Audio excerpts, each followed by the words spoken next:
সংসদ সচিবালয়ে প্রধানমন্ত্রীর নেতৃত্বে মন্ত্রিসভার বৈঠক অনুষ্ঠিত হয়েছে। এ বিষয়ে বিস্তারিত জানাতে আমাদের সঙ্গে যুক্ত আছেন সহকর্মী শাহাদাত অভ্র। যাচ্ছি অভ্রর কাছে। অভ্র, বৈঠকে মূলত কি কি বিষয়ে আলোচনা হয়েছে জানতে পেরেছেন? বিস্তারিত জানাবেন আমাদের। ইতিমধ্যেই কিন্তু বৈঠক বিরতি দিয়ে আরেকবার শুরু হয়েছে বলে আমরা জানতে পেরেছি।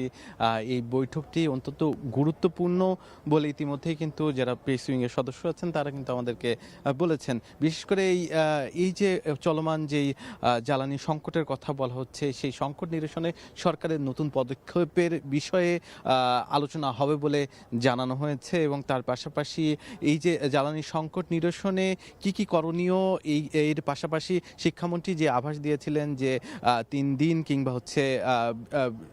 খানিকটা সময়ের জন্য হলেও যে অনলাইনে শিক্ষাক্রম চালু করা বা ক্লাসগুলো চালু রাখার ব্যাপারে ৩ দিন অনলাইনে ৩ দিন অফলাইনে, এই ধরনের যে আলোচনা, সেই আলোচনার যে একটা সুরাহা সেটি কিন্তু আজকে হতে চলেছে বলে আমরা জানতে পেরেছি। তবে কতখানি এই বিষয়ে সিদ্ধান্ত হয় তা কিন্তু এই পুরো মন্ত্রিসভার বৈঠকটি শেষ হলেই আমরা জানতে পারবো। তার পাশাপাশি বাংলাদেশের যেই শপিং মলগুলো আছে সেগুলো কিন্তু নির্দিষ্ট সময়ের মধ্যে বন্ধ করার ব্যাপারেও একটা নির্দেশনা আসলেও আসতে পারে, এমনটা আমরা জানতে পেরেছি।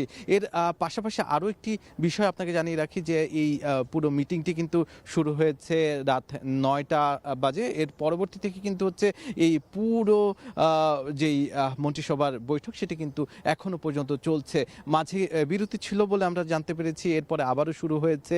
কখন শেষ হবে সেটি কিন্তু আমরা এখনো পর্যন্ত জানি না। তবে মিটিং শেষে সাংবাদিকদের সাথে কিন্তু কথা বলার কথা রয়েছে। সেই সংবাদ সম্মেলনের মাধ্যমে নিশ্চয়ই আমি আপনাকে আরও বেশি তথ্য দিয়ে জানাতে পারবো আদতে কি ধরনের আলোচনা হয়েছে কিংবা জ্বালানি সংকট নিরসনে কোনো ধরনের সিদ্ধান্ত এসেছে কিনা সেটি কিন্তু আমরা পরবর্তী লাইভে নিশ্চয়ই আপনাকে জানাবো। তন্ময়।